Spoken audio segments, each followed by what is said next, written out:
دوستوں فائنلی تاریخ رقم کی جا چکی ہے بنگلہ دیش میں، اور بنگلہ دیش کی جو پرائم منسٹر ہیں یا جنہیں ڈکٹیٹر یا پھر ایک آمر کہیں، وہ ملک چھوڑ کے اور استعفیٰ دے کے فرار ہو چکی ہیں۔ اسٹوڈنٹس نے اپنی جو بات ہے وہ منوا لی ہے، اور شیخ حسینہ واجد کو مجبوراً اقتدار کو چھوڑ کر بھاگنا پڑا ہے۔ کچھ اس واقعے کو تشبیہ دے رہے ہیں ایران کے جو رضا شاہ پہلوی ہیں ان سے، جیسے رضا شاہ پہلوی کو گھٹنے ٹیکنے پر مجبور کر دیا تھا وہاں کی عوام نے، اسی طریقے سے بنگلہ دیش میں بھی شیخ حسینہ واجد کو وہاں کے طلباء نے گھٹنے ٹکوا دیے ہیں اور وہ ملک چھوڑ کے فرار ہو چکی ہے۔ یہ سارا جو واقعہ ہے وہ ایک کوٹا سسٹم سے شروع ہوا تھا، اور اب اس نے اتنی طول پکڑ لی تھی کہ اب جو ہے وہاں کی وزیر اعظم کو فائنلی استعفیٰ دے کے وہاں سے جانا پڑا ہے۔ یہ سارا جو واقعہ ہے وہ 5 اگست کی صبح ہوا، جبکہ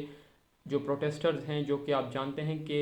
2 مہینے سے لگاتار بنگلہ دیش میں احتجاج ہو رہے ہیں ایک کوٹا سسٹم کے خلاف۔ بنگلہ دیش میں 1972 کے بعد، جب آپ جانتے ہیں 1971 میں بنگلہ دیش پاکستان سے الگ ہوا اور شیخ مجیب الرحمن بنگلہ دیش کے پہلے وزیر اعظم بنے۔ یہ انہی دنوں کی بات ہے جب شیخ مجیب الرحمن کے انڈر بنگلہ دیش کی گورنمنٹ نے ایک کوٹا سسٹم اناؤنس کیا تھا۔ یہ کوٹا سسٹم کیا ہے؟ بیسیکلی یہ کوٹا سسٹم ان لوگوں کو سرکاری ملازمت دینے کا ایک طریقہ تھا جنہوں نے بنگلہ دیش کی جو جنگ تھی 1971 کی، اس میں شمولیت اختیار کی تھی، اور ان کی فیملی والوں کو تحفظ دینا اور انہیں مراد دینا، یہ سب اس کوٹا سسٹم کے تحت ہوتا تھا۔ وہاں کے بانگا باندھو، جیسے کہ آپ جانتے ہیں کہ بنگلہ دیش میں شیخ مجیب الرحمن کو بانگا باندھو یعنی کہ بڑا بھائی بھی کہا جاتا ہے، یہ ان کے انڈر یہ کوٹا سسٹم شروع ہوا تھا، اور پھر اس کوٹا سسٹم نے تقریباً 30 سال سے زیادہ کنٹینیو کیا۔ لیکن 2018 میں اسٹوڈنٹس جو تھے انہوں نے اسی طرح کے ایک احتجاج میں اس کوٹا سسٹم کو ختم کرنے کی مانگ کی تھی، کیونکہ ان کے مطابق یہ کوٹا سسٹم اصل میں میرٹ کو دبا رہا ہے۔ 2018 میں وہاں کی ہائی کورٹ نے یہ اناؤنس کیا تھا کہ اس کوٹا سسٹم کو ختم کر دینا چاہیے، لیکن اسی شیخ حسینہ واجد کی گورنمنٹ نے جو ہے وہ اس کوٹا سسٹم کو برقرار رکھا اور سپریم کورٹ کے ذریعے ہائی کورٹ کے فیصلے کو ریجیکٹ کر دیا۔ یہ لاوا دراصل اسی وقت سے پک رہا تھا، اور اب ایک سنو بال ایفیکٹ کے تحت وہاں کے جو پروٹیسٹر تھے وہ بکھر گئے، اور انہوں نے آج سے 2 مہینے پہلے سے ایک ایسے پروٹیسٹ یعنی کہ احتجاج کو جنم دیا جو کہ اب شیخ حسینہ واجد کے اقتدار کی آخری کیل ثابت ہوا ہے۔ دراصل یہ کوٹا سسٹم شیخ حسینہ واجد کے انڈر اور زیادہ پاورفل ہوا، اور انہوں نے اس کوٹا سسٹم میں جو مراد اور جو گورنمنٹ ملازمت ہیں ان کو 56% کر دیا، یعنی اب 56% یعنی آدھے سے زیادہ ملازمت جو ہیں وہ حکومت کے ہاتھ میں ہیں، وہ اپنی مرضی سے لوگوں کو سرکاری ملازمتوں میں بھرتی کر رہے ہیں۔ دراصل یہ کوٹا سسٹم شیخ حسینہ واجد کے پاور میں رہنے کی ایک اسٹریٹجی تھی، جس کے تحت وہ اپنے اقتدار کا پایہ مضبوط کرنا چاہتی تھی، لیکن وہاں کے جو لوکل طلبہ یونین ہیں اور وہاں کے جو اسٹوڈنٹس ہیں انہوں نے اس کے خلاف پرزور احتجاج شروع کر دیے، اور وہ احتجاج اتنے طول پکڑ گئے کہ کہا جاتا ہے کہ 500 سے زیادہ جو لوگ ہیں وہ بنگلہ دیش میں اس وقت مارے جا چکے ہیں۔ اور آج یعنی کہ 5 اگست کے دن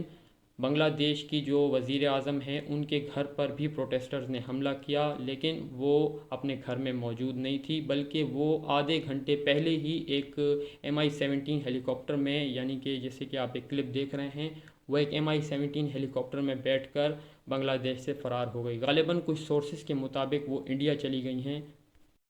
5 اگست 2024 کو بنگلہ دیش کے آرمی چیف وقار الزماں شیخ حسینہ واجد کی رہائش گاہ پر پہنچتے ہیں، اور وہ ان سے مطالبہ کرتے ہیں کہ یا تو آپ استعفیٰ دے دیں یا پھر ہم اپنی جو سیکیورٹی ہے وہ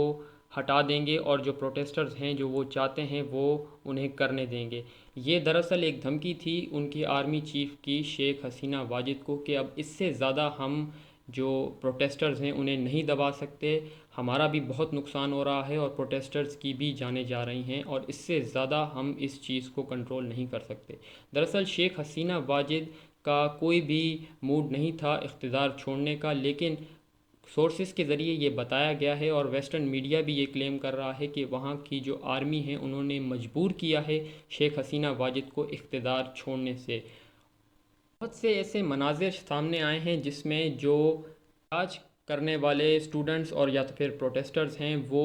پرائم منسٹر ہاؤس کی طرف جاتے ہوئے دکھائی دے رہے ہیں، اور اس دوران کوئی بھی سیکیورٹی کا یا فوج کا جو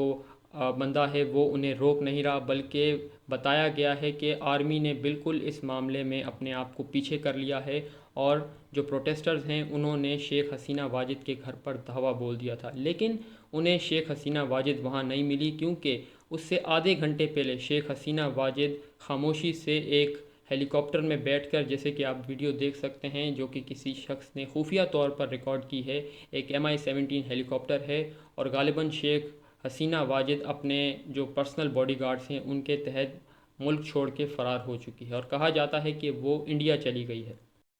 اس سارے واقعے کے بعد بنگلہ دیش کے جو آرمی چیف ہیں وہ نیشنل ٹیلی ویژن پہ آتے ہیں اور اناؤنس کرتے ہیں کہ شیخ حسینہ واجد نے اپنا استعفیٰ دے دیا ہے اور وہ ملک چھوڑ کے فرار ہو گئی ہیں۔ دراصل وہ اپنی عوام اور ان طلبہ یونینز کو اپیل کر رہے ہیں کہ اب یہ سارے احتجاج بند کر دیں، اس میں بہت نقصان ہو رہا ہے، فوج کا بھی نقصان ہو رہا ہے اور بنگلہ دیش کی عوام کا بھی نقصان ہو رہا ہے، اور انہوں نے یہ چیز واضح کی کہ اب اس کے آگے کوئی بھی نقصان کسی طرف سے برداشت نہیں کیا جائے گا، اور انہوں نے یہ یقین دہانی کرائی کہ اس کے بعد بنگلہ دیش کی عوام کی جانی اور مالی جو تحفظ ہے وہ فوج کے ہاتھ میں ہے، اور فوج کسی بھی صورت میں اس سے ڈیمیج نہیں ہونے دے گی۔ دراصل وہاں کے آرمی چیف نے یہ اپیل بھی کی ہے عوام سے کہ اب شیخ حسینہ کے بعد وہ ایک انٹیریم گورنمنٹ بنانے والے ہیں، اور اس کے بعد فری اینڈ فیئر الیکشن ہوں گے جس میں ساری پارٹیوں کو اور ہر ایک انسان کو یہ حق ہوگا اپنا نمائندہ چننے میں، اور جو پولیٹیکل ایکٹیویٹیز ہیں وہ دوبارہ ایک نئے سرے سے ریوائیو ہوں گی۔ فرینڈز، بنگلہ دیش کا پولیٹیکل فیوچر کیا ہوگا؟ خالدہ ضیاء یا پھر جو عوامی لیگ ہے یا پھر جماعت اسلامی، ان میں سے کون سی جو پارٹی ہے وہ بنگلہ دیش کے اقتدار میں آئے گی، اور اب بنگلہ دیش کو کون رول کرے گا؟ یہ سارے سوالوں کے جواب جلد ہی مل جائیں گے۔ آئی ہوپ آپ کو ہماری یہ انفارمیشن پسند آئی ہوگی۔ Do like, share and subscribe. Thank you.